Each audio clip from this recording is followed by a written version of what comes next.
Hello everyone. In this video, we will see how we can use Bitquery APIs to get data from multiple chains in one go.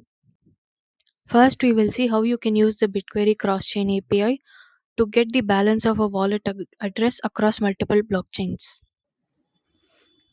Navigate to ide.bitquery.io, and in the builder here, you can see all the available chains. For EVM based chains, if you select Ethereum and in the network checkbox, you can find all the options. And for UTXO chains, you can go to Bitcoin and select network and you will find all the options. Now, this is the query that gets the balance of a wallet across all chains. We are passing the address as a parameter so that we can use it across all the methods. Next, we will include the fields for EVM based chains.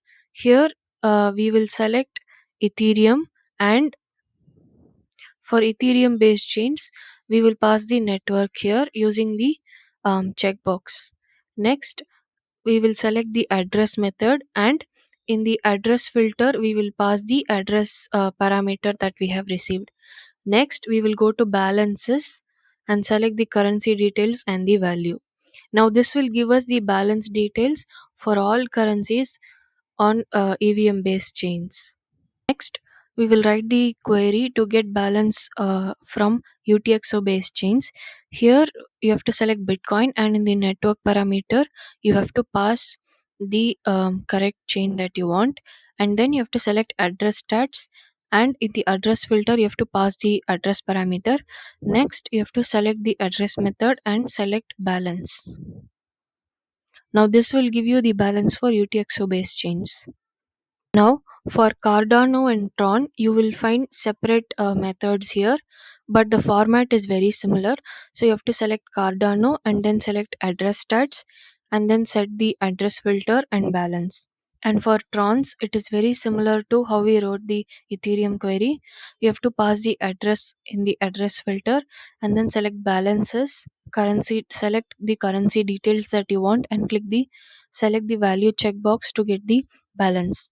Now, if we run the query,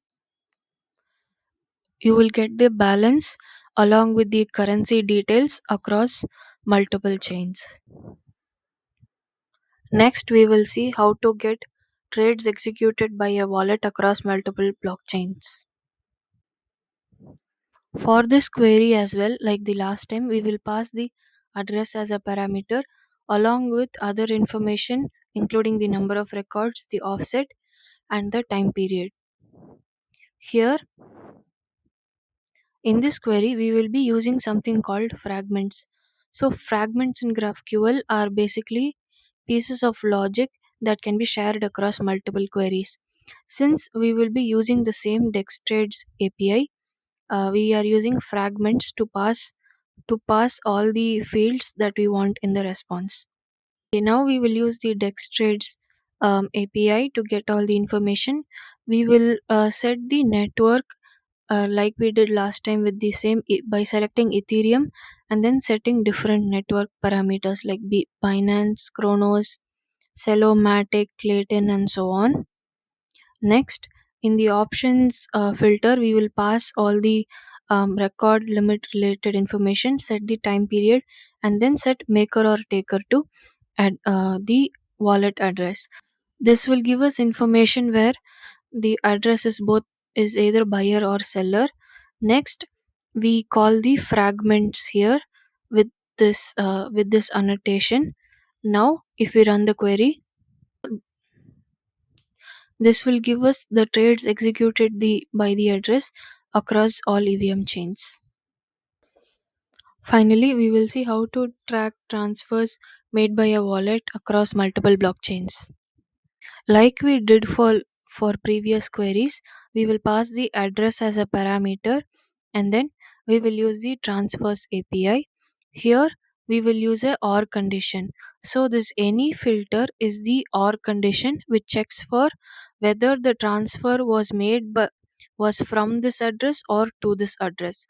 So any of sender or receiver, and we'll pass the address parameter.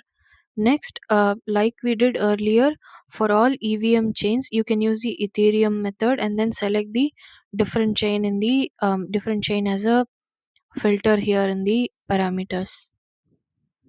For Tron and other chains in this list, it is very similar. You select the network, you select the chain, and then select the transfers method, and then apply the same any filter, any or condition filter, set the number of records and get the details that you want.